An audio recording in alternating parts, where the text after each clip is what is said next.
ഈ ചോദിക്കുന്ന വിഷയം എന്ന് പറയുന്നത് ഈ പോൺ സിനിമകളിലൊക്കെ അഭിനയിക്കുന്ന സ്ത്രീകളുണ്ട്. ഒരുപക്ഷെ ജീവിതത്തിന്റെ ബുദ്ധിമുട്ട് കാരണം അഭിനയിക്കുന്നവരായിരിക്കാം, അല്ലെങ്കിൽ ഇതൊരു ഫാഷനായി എടുത്തുകൊണ്ട് അഭിനയിക്കും. ഇപ്പൊ പോൺ സിനിമകൾ, വീഡിയോകൾ എന്ന് പറയുമ്പോൾ ഇപ്പോൾ കൊച്ചു കുട്ടികൾക്ക് വരെ അറിയാവുന്ന തരത്തിൽ നമ്മുടെ വിരൽത്തുമ്പിലായി എത്തി നിൽക്കുകയാണ്. അതൊന്നും വലിയ സംഭവമായി ഇപ്പോൾ എടുക്കുന്നില്ല.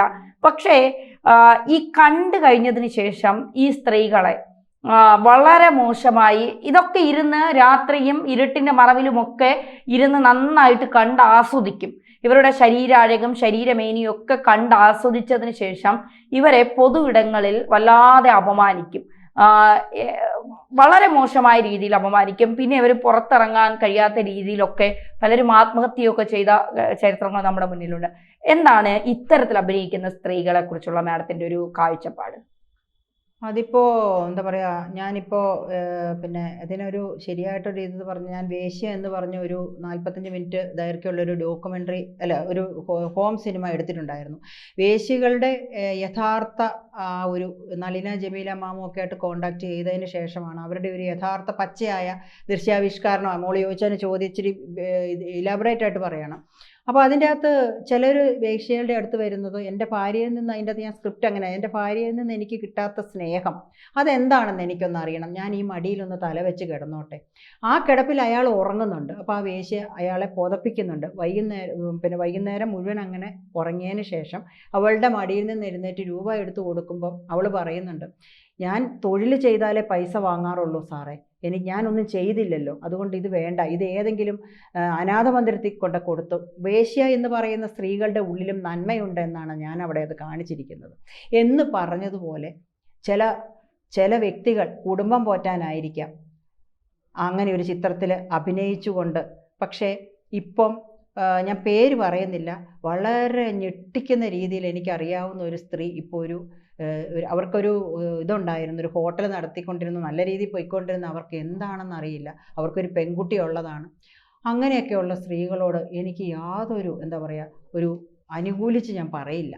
അവർ ചെയ്യുന്ന വളരെ പോൺ സിനിമകളിൽ അഭിനയിക്കുന്നത് ചിലപ്പോൾ അവർ പൈസ വാങ്ങിയിട്ടായിരിക്കും. ഇത് അവരിങ്ങനെ റീല് പോലെ ഇട്ടുകൊണ്ട് എന്താ പറയുക, നമുക്ക് പോലും എന്താ പറയുക വളരെ അധികം എന്താ പറയുക വേദന ഉണ്ടാക്കുന്ന രീതിയിലുള്ള, നമ്മൾ എന്താ പറയുക സ്ക്രോൾ ചെയ്യുമ്പോൾ മറ്റുള്ള സാംസ്കാരിക അതിൻ്റെ കൂടെ തന്നെ ഇത് കൊച്ചു പിള്ളേരൊക്കെ കാണുമ്പോഴുള്ള ആ ഒരു അവസ്ഥ മാഡം ചോദിച്ചതുപോലെ ഭയങ്കരമാണ്. ആ സ്ത്രീകളെക്കുറിച്ച് ഇതുപോലെയുള്ള റീൽസ് എടുക്കുന്ന അതല്ല, പക്ഷെ പോൺ സിനിമകളിൽ അഭിനയിക്കുന്ന അവർ ചിലപ്പം കുടുംബം പുലർത്താനോ ചിലവർ പബ്ലിസിറ്റിക്ക് വേണ്ടിയിട്ടായിരിക്കും. അവരോടൊക്കെ എന്താ നമ്മൾ പറയേണ്ടത് എൻ്റെ മോളെ? എനിക്ക് അറിയില്ല എന്താണ് ശരിക്കും പറയേണ്ടതെന്ന്. അതുപോലെ തന്നെയാണ് ഈ വിവാഹേതര അവിഹിതങ്ങൾ. വിവാഹം കഴിഞ്ഞിട്ട് പിന്നെ ഭാര്യ ചിലപ്പോൾ സമാധാനം കൊടുക്കുന്ന സന്തോഷവതിയെ സ്നേഹമുള്ള ഒരു ഭാര്യയായിരിക്കാം, ചിലപ്പോൾ പൊസസീവ്നെസ് ഉള്ള ഒരു ഭാര്യയായിരിക്കാം, അല്ലെങ്കിൽ ഭർത്താവിനെ സ്നേഹിക്കാത്ത കുടുംബം നോക്കാത്ത ഒരു ഭാര്യയായിരിക്കാം. ഏത് കാറ്റഗറിയിൽ എടുത്താലും ഭാര്യയായാലും ഭർത്താവായാലും ഈ മറ്റ് തൻ്റെ ഭാര്യയിൽ നിന്നോ ഭർത്താവിൽ നിന്നോ കിട്ടാത്തത് മറ്റാളുകളിൽ നിന്ന്, പുരുഷനിൽ നിന്നോ സ്ത്രീകളിൽ നിന്നോ കിട്ടുമെന്ന് പറഞ്ഞുകൊണ്ട് പോകുന്ന ഒരു രീതിയാണ് അവിഹിതം എന്ന് പറയുന്നത്. ആ വാക്കിനോടോ ആ ബന്ധത്തോടോ യോജിക്കുന്നുണ്ടോ? അവിഹിതം എന്ന് പറയുന്ന ബന്ധത്തോട് യോജിക്കുന്നുണ്ട്. കാരണം എന്താ വെച്ചാൽ നമ്മളിപ്പം താലി കെട്ടിയ പുരുഷനെ നമ്മൾ ഭർത്താവാണ് നമ്മൾ എന്താ പറയുക. പക്ഷേ ഇന്നത്തെ കാലഘട്ടത്തിൽ എങ്ങനെയാണെന്ന് വെച്ചാൽ ന്യൂ ജനറേഷൻ പിള്ളേരുടെ കാര്യമല്ല, അത് തന്നെയല്ല ഞാൻ ഉദ്ദേശിക്കുന്നത്.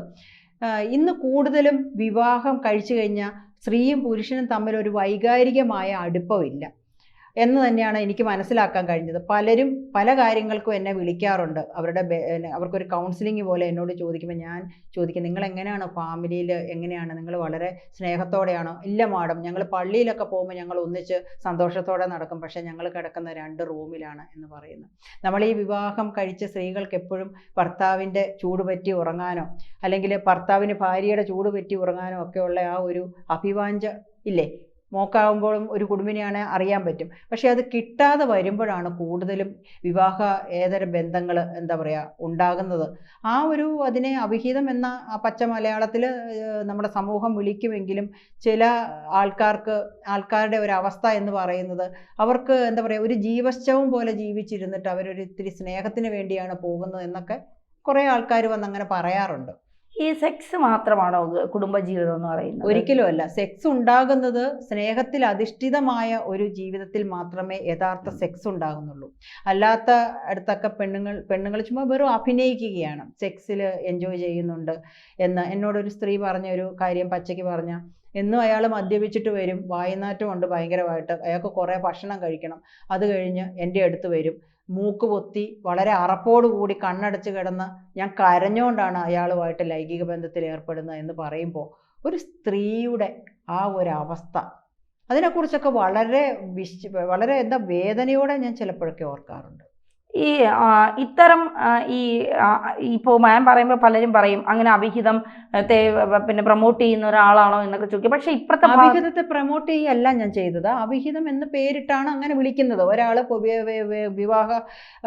വിവാഹ ശേഷം പിന്നെ ഭർത്താവോ ഭാര്യയോ പോയി കഴിഞ്ഞാൽ അവിഹിതം എന്നാണ് വിളിക്കുന്നത്. അതിനെ പ്രൊമോട്ട് ചെയ്യല്ല പറഞ്ഞത്, അങ്ങനെ തന്നെയാണ് അത് വിളിക്കുന്നത്. അതെ, ഈ രണ്ടുപേരും സന്തോഷത്തോടെ കഴിയുന്നതിന്റെ ഇടയ്ക്ക് പോകുന്നതിനെ നമ്മൾ എന്ത് പേരിട്ടാ വിളിക്കേണ്ടത്?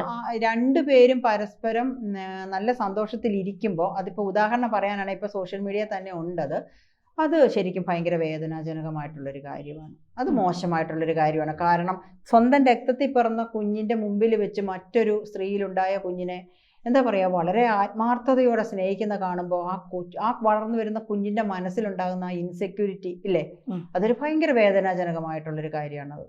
ഈ കാര്യങ്ങൾ തുറന്ന് പറയുന്നതിലൂടെ ഇപ്പോൾ പിന്നെ നമ്മുടെ സത്യഭാമ ടീച്ചറെയും മീനു മുനീറിനെയും അല്ലെങ്കിൽ മറ്റ് ഈ സോഷ്യൽ മീഡിയയിലൊക്കെ ഇത്തരത്തിൽ വൈറലായി നിൽക്കുന്ന സ്ത്രീകളെ കുറിച്ചൊക്കെ പറയുമ്പോൾ ഉണ്ടാവുന്ന എതിർപ്പുകൾ എങ്ങനെയാണ് നേരിടുന്നത്? അതായത് ഞാനിപ്പോൾ കലാമണ്ഡലം സത്യഭാമ എന്ന് പറയുന്ന ആ സ്ത്രീ, അവർ കലാമണ്ഡലത്തിൻ്റെ പേര് കളയുന്ന രീതിയിലാണ് നമ്മുടെ എന്താ പറയുക RLV രാമകൃഷ്ണൻ മാഷിനെ ഞാനൊക്കെ ദൈവത്തെ പോലെ കാണുന്ന അദ്ദേഹം PhD MPhil ഒക്കെ എടുത്ത ആളാണ്. അദ്ദേഹത്തെ ആണുങ്ങൾ കാലകത്തുമ്പോൾ അവിടെ എന്താ പറയുക, അങ്ങനെ ഒരു മോഹിനിയാട്ടം, അതിനൊരു ഭംഗിയില്ല. കാലകത്തും ഡാൻസ് കളിക്കുന്നതിലല്ല ഭംഗിയിരിക്കുന്നത്, അവരുടെ കണ്ണും കരളും മനസ്സും എല്ലാം ഒന്നിച്ച് ചെല്ലുക അല്ലേ, ഒരുപോലെ എന്താ പറയുക, എല്ലാ ഇതും ഒരേപോലെ നൃത്തത്തിൽ സമന്വയിക്കുമ്പോഴാണ് നൃത്തം മനോഹരമാകുന്നത്. അതിൽ കളറിനോ എന്താ പറയുക, മോഹിനികളായിരിക്കണം എല്ലാവരും നർത്തകർ, അങ്ങനെയൊന്നുമില്ല. എത്രയോ ഇപ്പോൾ ട്രാൻസ്ജെൻഡേഴ്സ് കലോത്സവം ഞാൻ ശ്രദ്ധിക്കാറുണ്ട്, എത്രയോ മനോഹരമായി നൃത്തം ചെയ്യുന്ന കറുത്ത നിറത്തിലുള്ള ട്രാൻസ്ജെൻഡേഴ്സ് ഉണ്ട്. കളറിൻ്റെ അടിസ്ഥാനത്തിലല്ല ഇപ്പം എന്താ പറയുക ഒരു കലാകാരനും നമ്മളെ വിലയിരുത്തേണ്ടത്. കാരണം അതുകൊണ്ട് എനിക്ക് സത്യഭാമ അവരോട് വളരെ നിശിതമായി എനിക്ക് വളരെ ഇതായിട്ട് ഞാൻ ശക്തമായി പ്രതിഷേധിച്ചിരുന്നു. ഈ സിനിമാ മേഖലയിൽ നിൽക്കുന്നത് കൊണ്ട് ചോദിക്കുകയാണ്, എപ്പോഴെങ്കിലും ഒരു മോശാനുഭവം സിനിമാ മേഖലയിൽ നിന്നുണ്ടായിട്ടുണ്ടോ? എനിക്ക് ഒരിക്കലും ഒരു പിന്നെ എന്താ പറയുക, ആണിൽ നിന്നൊരു മോശം അഭിപ്രായം ഉണ്ടായിട്ടില്ല. പെണ്ണുങ്ങളിൽ നിന്ന് മാനസികമായ മോശമായ അഭിപ്രായം ഉണ്ടായിട്ടുണ്ട്. അതും ഒരു നടിയിൽ നിന്ന് ഞാൻ നേരത്തെ സൂചിപ്പിച്ചിരുന്നു. പുരുഷന്മാരിൽ നിന്ന് ഇതുവരെ ഇല്ല. വളരെ റെസ്പെക്റ്റോടെ, പ്രത്യേകിച്ച് എഴുത്തുകാരി ഡയറക്ടർ എന്ന് പറയുമ്പോഴത്തേക്ക് എഴുന്നേറ്റ് നിന്ന് കൈകൂപ്പുന്ന ഒരു ഇതാണ് ഉണ്ട്. പിന്നെ ഞാൻ ഒരു ഡിസ്റ്റൻസ് കീപ്പ് ചെയ്തിട്ടാണ് എല്ലാവരുടെയും അടുത്തും വളരെ ആദരിക്കുന്ന, ഞാൻ പുരുഷന്മാരെ വളരെയധികം ആദരിക്കുന്ന ഒരു വ്യക്തിത്വമാണ് എനിക്ക്. അപ്പോൾ അതുകൊണ്ട് എനിക്ക് അവരെക്കുറിച്ച് നല്ലതേ പറയാനുള്ളൂ. Thank you madam, thank you very much. Thank you.